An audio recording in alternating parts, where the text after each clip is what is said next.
ሰላም ጤና ይስጥልን። የተወደዳችሁና የተከበራችሁ የቻናላችን ተከታታዮች የነሐሴ 4 2018 እጅግ ወሳኝና አነጋጋሪ የሆኑ መረጃዎችን ነው ይዤላችሁ የቀረብኩት።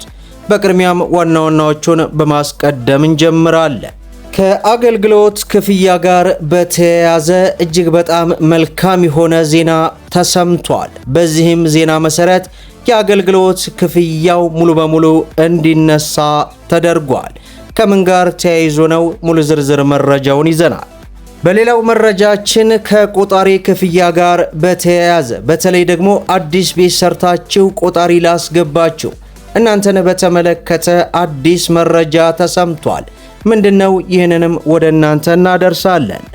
በሌላው መረጃችን ከግብር ጋር በተያያዘም መልካም ዜና ተሰምቷል። በዚህም መሰረት እንግዲህ ግብሩ ሊቀንስ ስለመሆኑ አዲስ መረጃ ወጥቷል። ይህንና መሰል መረጃዎችን ወደ እናንተ እናደርሳለን። ቪዲዮን ላይክ፣ ቻናሉን ሰብስክራይብ እያደረጋችሁ እስከ መጨረሻው ድረስ ተከታተሉ።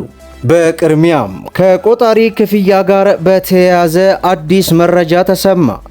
የኢትዮጵያ ኤሌክትሪክ አገልግሎት ከ2 ዓመት በፊት ይፋ ከተደረገው የታሪፍ ማሻሻያ ውጭ ምንም አይነት አዲስ የተጨመረ ታሪፍ ማሻሻያ የለም ሲል አስታወቀ። የተቋሙ ዋና ስራ አስፈጻሚ ኢንጂነር ጌቱ ከታሪፍ ጭማሪ ጋር ተያይዞ ከደንበኞች ለሚነሱ ጥያቄዎች በሰጡት ማብራሪያ ከ18 ዓመታት በኋላ የተደረገው የታሪፍ ማሻሻያ በህዝቡ ላይ ከፍተኛ ጫና እንዳይፈጠር ለ4 ዓመታት ተከፋፍሎ በሩብ ዓመት ውስጥ እንዲተገበር መወሰኑን ገልጿል። በዚህም መሰረት በአሁኑ ወቅት የሁለተኛው ምዕራፍ ትግበራ አጋማሽ ላይ እንደሚገኝና አሁን እየተከፈለ ያለው ቀደም ሲል በተቀመጠው እቅድ መሰረት የሚፈጸም እንጂ አዲስ የተጨመረ ታሪፍ አለመሆኑንም አብራርተዋል። ዋና ስራ አስፈጻሚው ኢንጂነር ጌቱ ምን አሉ? በወር 50 ኪሎዋት ሰዓት በታች የሚጠቀሙ አነስተኛ ገቢ ያላቸው ደንበኞች ከ50% በላይ የሚሆኑት ክፍያቸው በተቋሙ በኩል ከ50% በላይ ይሸፈንላቸዋልም ተብሏል።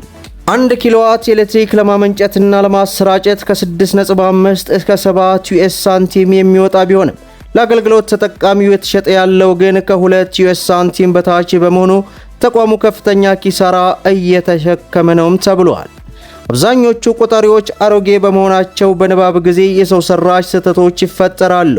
ከተጠቀሙ በላይም ሊጠይቁ ይችላሉ። ተቋሙም ቅሬታዎችን እየተቀበለ የማረም ስራ እየሰራ ነውም ብለዋል። የተዘጉ ቤቶች የኤሌክትሪክ ፍጆታቸው ዜሮ ቢሆንም የቆጣሪ አገልግሎት ኪራይ፣ የሲንግል ወይንም የስሪ ፌዝ ክፍያ የሚታሰብባቸው ቢሆንም ቢል ይመጣላቸዋል፣ መክፈልም አለባቸውም ተብሏል። ተቋሙ በበጀት ዓመት ከሰበሰበው ከ118.9 ቢሊዮን ብር በላይ ተጨማሪ በጀት በመመደብ እስከ 133 ቢሊዮን ብር የሚደርስ ገንዘብ ለኤሌክትሪክ መሰረተ ልማት ዝርጋታና ለገጠር ኤሌክትሪክ ማስፋፊያ እየሰራ ነውም ተብሏል። አንድ አባወራ በአማካኝ ከ4.5 እስከ 5 ቤተሰብ አለው ተብሎ ሲሰላ በሀገር ከ25 እስከ 30 ሚሊዮን የሚደርስ አባወራ ቢኖርም እስካሁን ተደራሽ የሆኑት 6 ሚሊዮን ገደማ የሚሆኑ ናቸው ማለቱን በዚህ ሰዓት የወጣውን መረጃ ቲክቫህ አስነብቦናል። በሌላው መረጃችን ከአገልግሎት ክፍያ ጋር በተያያዘ መልካም ዜና ተሰምቷል። የኢትዮጵያ ኤሌክትሪክ አገልግሎት አዲስ ኃይል ማስገንቢያ ክፍያን በዱቤ ለሚከፍሉ ደንበኞች ይጠየቅ የነበረውን ከ3 እስከ 9 በመቶ የወለድ ክፍያ ሙሉ በሙሉ ማንሳቱን ዋና ስራ አስኪያጁ ኢንጂነር ጌቱ ገልጸዋል።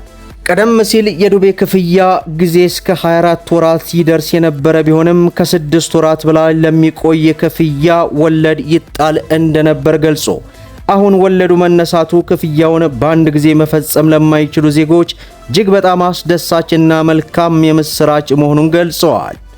በተጨማሪም ከሰኔ 2018 ጀምሮ በተጀመረው አዲስ ቆጣሪ የዱቤ አሰራር በ2 ሳምንት ብቻ 19231 አዳዲስ ደንበኞች ኤሌክትሪክ ማግኘት ችለዋልም ተብሏል።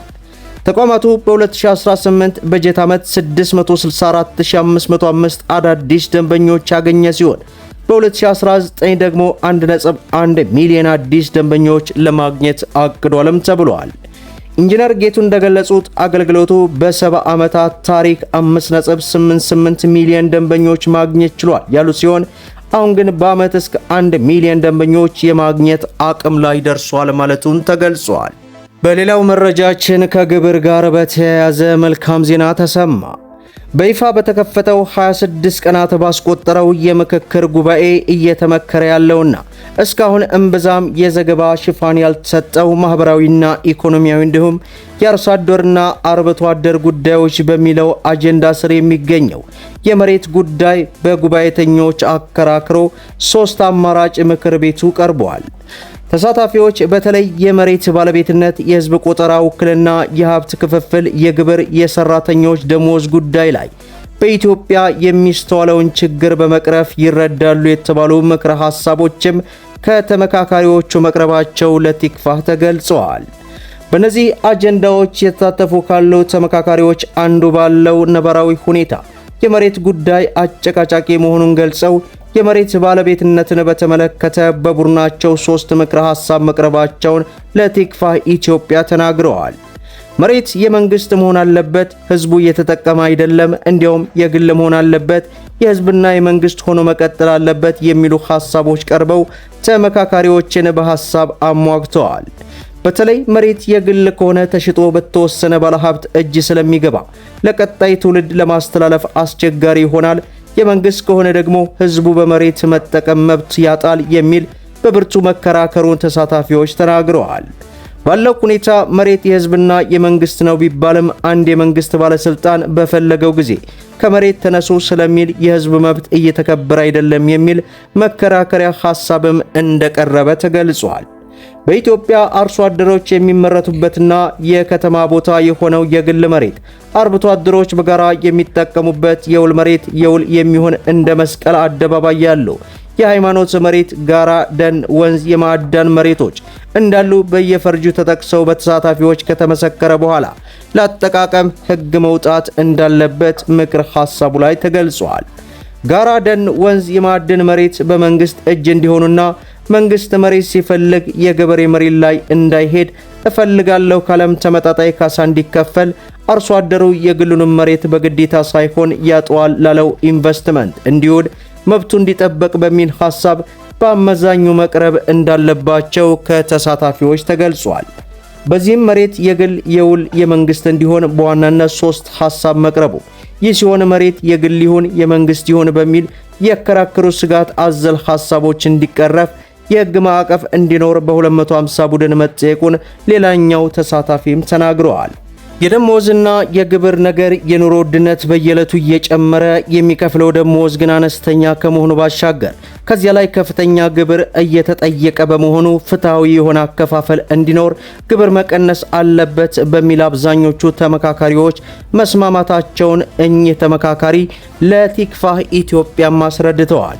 ዝቅተኛ ደሞዝ የታችኛው ወለል ተከፋዮች ከግብር ነፃ እንዲሆኑ፣ ለላይኛው ወለል ደግሞ የግብር መጠን እንዲቀንስም ምክረ ሐሳብ መቅረቡ ተመላክቷል።